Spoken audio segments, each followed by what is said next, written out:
এসে শুনি যে আমার নেতা নাই।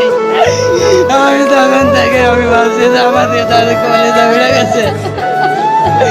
আমার জীবনের বিনিময় হলে আল্লাহ তুমি আমার নেতাকে ফিরে দাও। আল্লাহ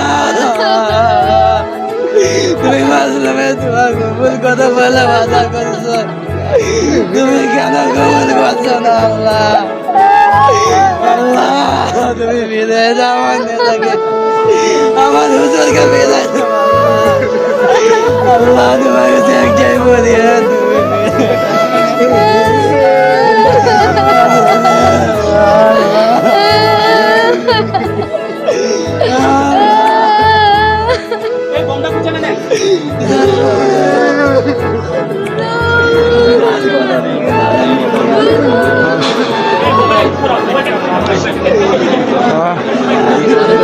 সুপ্রিয় দর্শক, আপনারা দেখতে পাচ্ছেন আসলে সময়ের সাথে সাথে কিন্তু দেলোয়ার হোসেন সাহেবের যে ভক্তবৃন্দ রয়েছে তারা কিন্তু আসলে পুরো বঙ্গবন্ধু শেখ মুজিব মেডিকেল হলের যে ডি ব্লক গেটটি আছে সেখানে কিন্তু আসলে জড়ো হচ্ছে। সেই সাথে অনেক ভক্তবৃন্দ রয়েছে, তারা কিন্তু আসলে কান্নায় ভেঙে পড়ছে, এমনটাই কিন্তু আমরা দেখতে পাচ্ছি। পুরো জায়গাটি জুড়ে যদি একটু খেয়াল করেন যে আসলে মানুষের কান্নায় কিন্তু আসলে পুরো জায়গাটি ভারী হয়ে যাচ্ছে।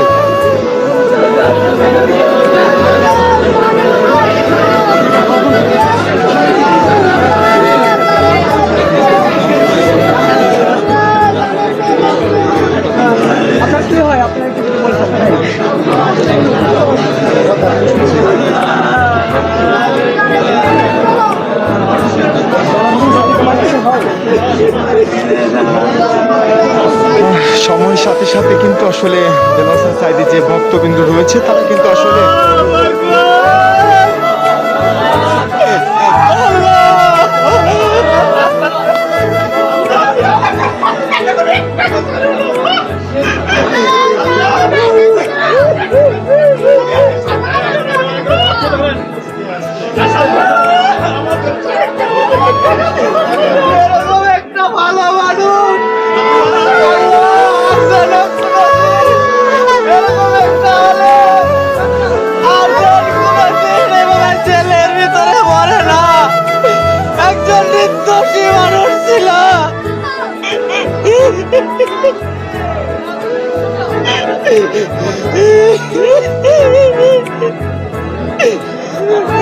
সারা বিশ্বে কতগুলো মুসলমান মানে আছে, আজকে এই সরকার তিনি কি পারছে একটা মানুষকে মুসলমান বানাইতে?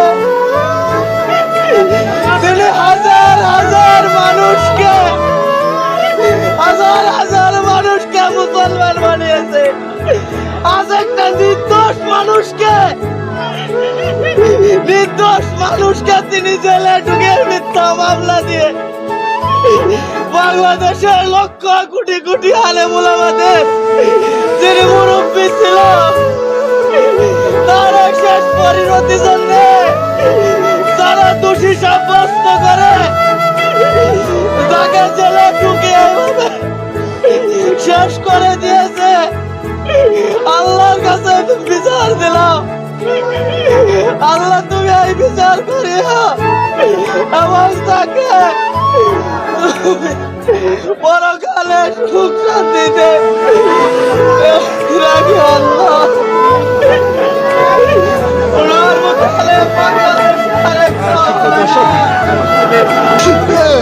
আমি তো সারাদিন এখানে কালকে রাত একটার সময় গেছি, সারাদিন এখানে কিন্তু কেউ কিছু বলে না।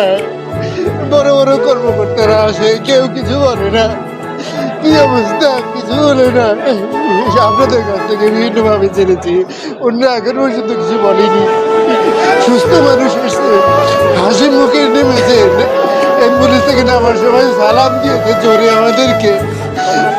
আমি ছিলাম, জিজ্ঞাসা করছে আপনারা কেমন আছেন, কি হাসি মুখ, ভালো ছিল, সুস্থ ছিল। মানুষের কাছে শুনে বিশ্বাস হয় নাই। কি হলো?